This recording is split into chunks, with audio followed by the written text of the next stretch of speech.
আজকের ঘটনাস্থান চট্টগ্রাম। একজন দর্শক বন্ধু রুদ্র বসু এই ঘটনা পাঠিয়েছেন। এই ঘটনা তার সাথে ঘটেছিল বেশ কয়েক বছর আগে। সেই কাহিনী নিয়ে আমাদের আজকের গল্প, রাত 12টার ট্রেন।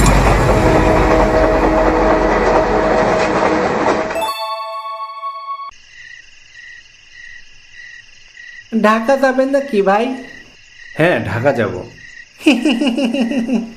আমিও ঢাকা যাবো। ভালোই হইল, এক লোকে যাওয়া যাবে। দুইজনে গল্প করতে করতে চলে যাবো। আমি তো ভাবলাম এত রাইতে আর কেউ রে পাবো না, একা একা যাইতে হবে। তা ভাইয়ের বাড়ি কোথায়? অনেক দূরে নাকি? না না, দূরে না, কাছেই। কাছেই? ও, কোন জায়গায় বলেন তো? আমি তো এই এলাকায় সবই চিনি। 30 বছর ধরে এই এলাকায় থাকি।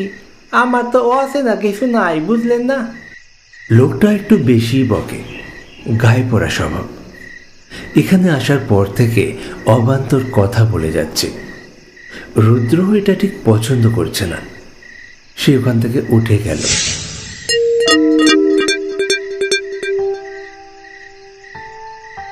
প্ল্যাটফর্মের ওপরে হাঁটাচলা করছে সে। তখন রাত 10:30 বাজে। স্টেশন একেবারে ফাঁকা। একজন চাওয়ালা ছাড়া আর কোনো হকার নেই। সেও বসে বসে ঝিমোচ্ছে। সারা দিনের ক্লান্তি তার চেহারার উপরে যেন ছাপ ফেলে দিয়েছে। দুই একজন প্যাসেঞ্জার আরও আছে, তবে তারা ফাঁকা বেঞ্চ দেখতে পেয়ে শুয়ে ঘুমোচ্ছে। ট্রেন আসবে রাত 12টায়। সে খুব তাড়াতাড়ি স্টেশনে চলে এসছে। তার কারণ, অত রাত্রে তার বাড়ি থেকে স্টেশনে আসার মতো কোনো যানবাহন পাবে না। আবার একটা বেঞ্চে দিয়ে সে বসে পড়ল।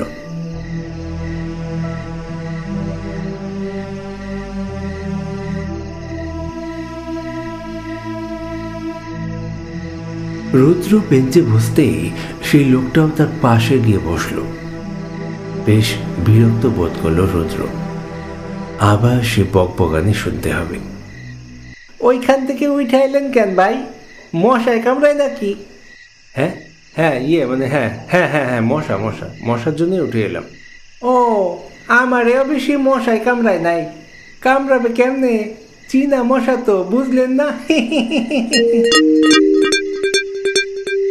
আমি ওইখান থেকে উঠে আইলাম কেন জানেন? ভয়, ভূতের ভয়। ভূতের ভয় স্টেশনে? হ্যাঁ, এই স্টেশনে তো ভূত আছে। কেন, আপনি জানেন না? আপনি এই এলাকায় নতুন হইলে নাও জানতে পারেন। এই জন্যই তো রাত্রিবেলা এই স্টেশনে বেশি লোকজন দেখা যায় না, ভয় পায়। খুব বেশি দরকার না হইলে রাত্রে এই স্টেশনে কেউ আসে না। ওরে বাবা, তা ভূত কি স্টেশনে থাকে নাকি অন্য কোনো জায়গা থেকে ট্রেন ধরতে আসে? না না, এইখানেই থাকে। রাত্রে অনেকেই দেখছে। মাঝে মধ্যে ট্রেনের উপরে উঠে। 11 বছর আগে একটা লোক এই স্টেশনের লাইন পার হইতে যেয়ে মারা গেছে।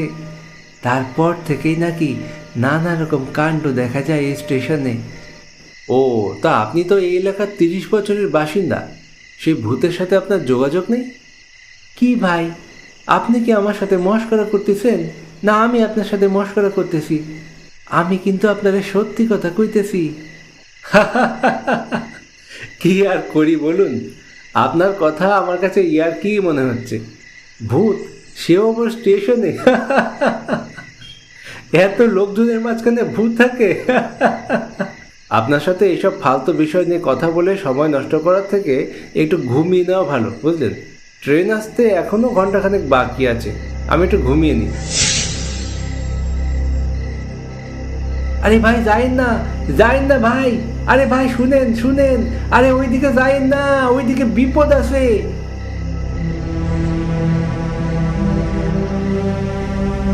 রুদ্র এবার বেশ বিরক্ত হয়ে উঠে পড়ল এবং প্ল্যাটফর্মের শেষের দিকে হাঁটতে শুরু করলো।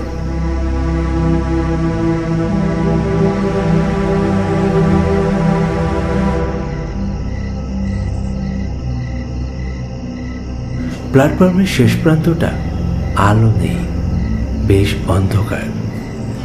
সেখানে যে একটা বেঞ্চের ওপর বসে পড়ল সে।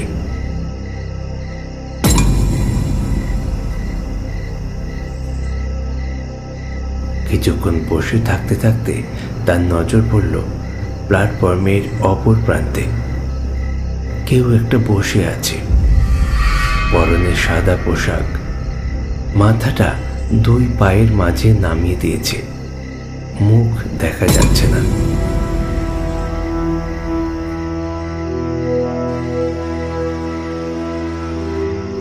এত অন্ধকারের মধ্যে এইভাবে কাউকে বসে থাকতে দেখে সে একটু ভয় পেয়ে গিয়েছিল। তারপর ভাবলো, অন্ধকারের মধ্যে তো সে নিজেও এসে বসেছে, তাহলে অন্য কেউই বা কেন এখানে আসতে পারবে না। এই ভেবে একটু আশ্বস্ত হয়ে সে চোখ বন্ধ করে একটু ঘুমানোর চেষ্টা করলো। ট্রেন আসলে সেই শব্দতে তার ঘুম ঠিকই ভেঙে যাবে।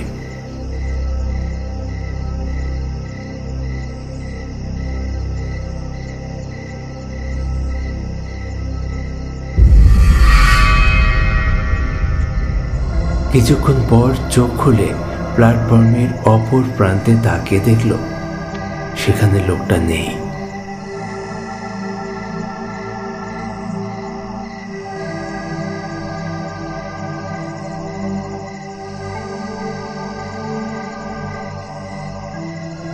এদিক ওদিক তাকাতেই দেখল তার প্ল্যাটফর্মের একটা বেঞ্চে এসে সেই লোকটা বসে আছে।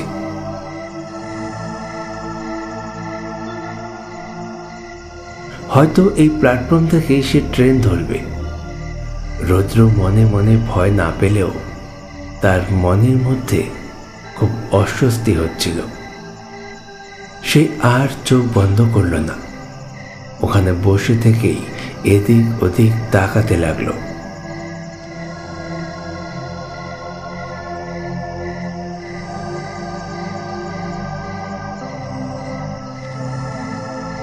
রাত যখন ঠিক 11:15 বাজে একটা ট্রেনের শব্দ পাওয়া গেল। দূর থেকে ট্রেনের শব্দ ভেসে আসছে।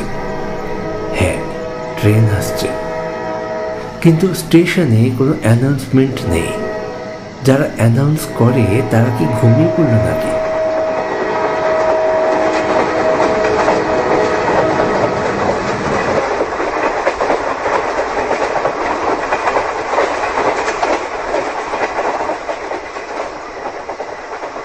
ট্রেন ঢুকলো স্টেশনে। সে যেহেতু প্ল্যাটফর্মের একেবারে শেষ প্রান্তে রয়েছে, তাই ট্রেনের একেবারে শেষের কামরাটা তার সামনে এসে দাঁড়ালো। একদম ফাঁকা, কোনো লোকজন সেখানে নেই। একবার ভাবলো এগিয়ে যাবে, তারপর মনে হলো ফাঁকাই তো ভালো, বেশ ঘুমিয়ে ঘুমিয়ে যেতে পারবে, অন্য কোনো প্যাসেঞ্জার ডিস্টার্ব করবে না তাকে।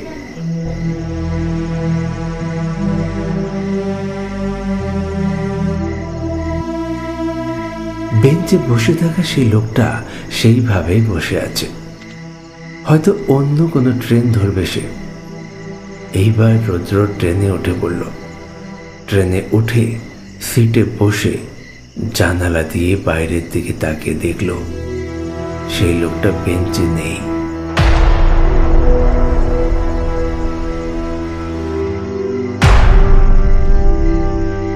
তার সামনে সিটে বসে আছে।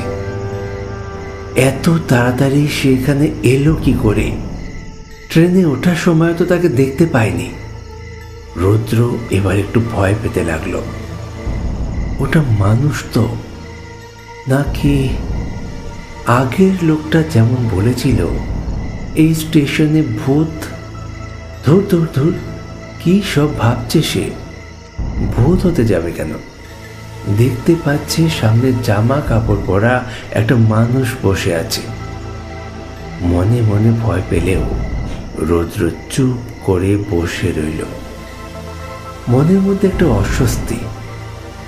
যতক্ষণ লোকটার মুখ না দেখতে পাচ্ছে ততক্ষণ মনের শঙ্কা কাটছে না।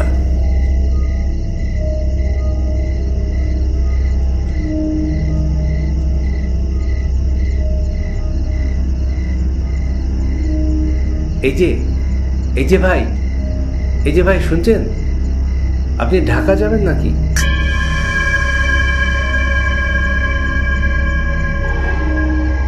ভাই, এই যে ভাই,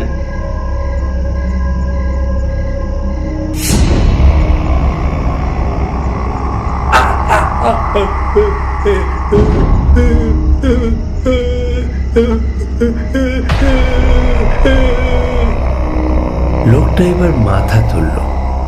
কি ভয়ঙ্কর সেই চেহারা! কিছুক্ষণ সময়ের জন্য রুদ্র যেন স্তব্ধ হয়ে গেল, নড়াচড়া করতে পারছিল না। তার মানে প্ল্যাটফর্মের লোকটা ঠিকই বলেছিল, এখানে ভূত আছে।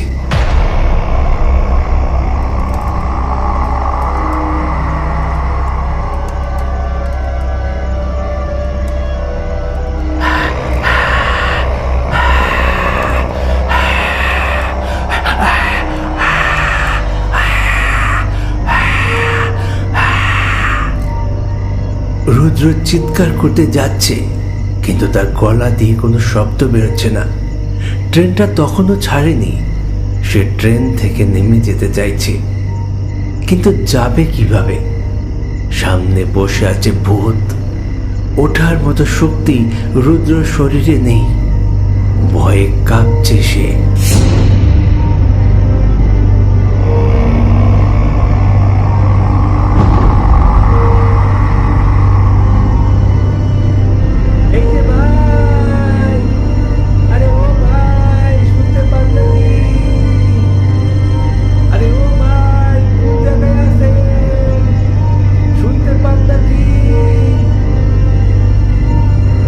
সেই লোকটার কণ্ঠস্বর শোনা গেল, যার সাথে তার প্ল্যাটফর্মে কথা হয়েছিল। আরে ও ভাই, কোন জায়গায় আছেন? শুনতে পান নাকি? এইখানে কেউ আছেন নাকি? সেই শব্দ শুনতেই ভূতটা অদৃশ্য হয়ে গেল। রুদ্র সঙ্গে সঙ্গে দৌড়ে বাইরে বেরিয়ে গেল। বাইরে যে দেখে সেই লোকটা আরো কিছু লোকজন ডেকে নিয়ে এসছে তাকে ভূতের হাত থেকে বাঁচানোর জন্য।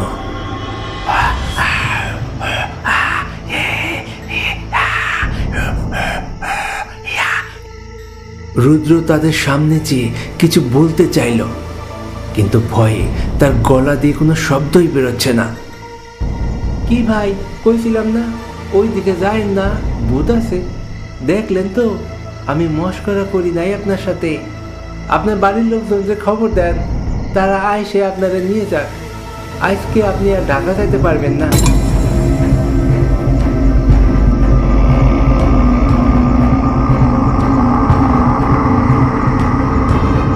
ট্রেনের জানালার দিকে তাকিয়ে দেখে ভেতরে ভূত তাকিয়ে আছে রুদ্রর দিকে।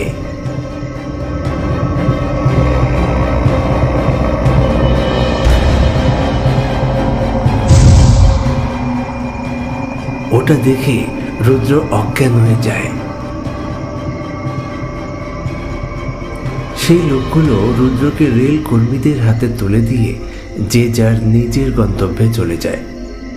রুদ্রর জ্ঞান ফিরলে সে তার বাড়িতে ফোন করে বাড়ির লোককে সব ঘটনা জানায় এবং বাড়ির লোক এসে তাকে নিয়ে যায়।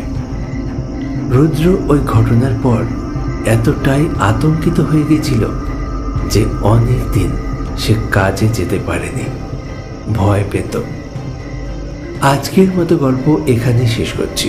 পরবর্তী গল্প নিয়ে ফিরছি খুব তাড়াতাড়ি। প্লিজ সঙ্গে থাকুন, ভালো থাকুন আর দেখতে থাকুন আমাদের গল্প। ধন্যবাদ।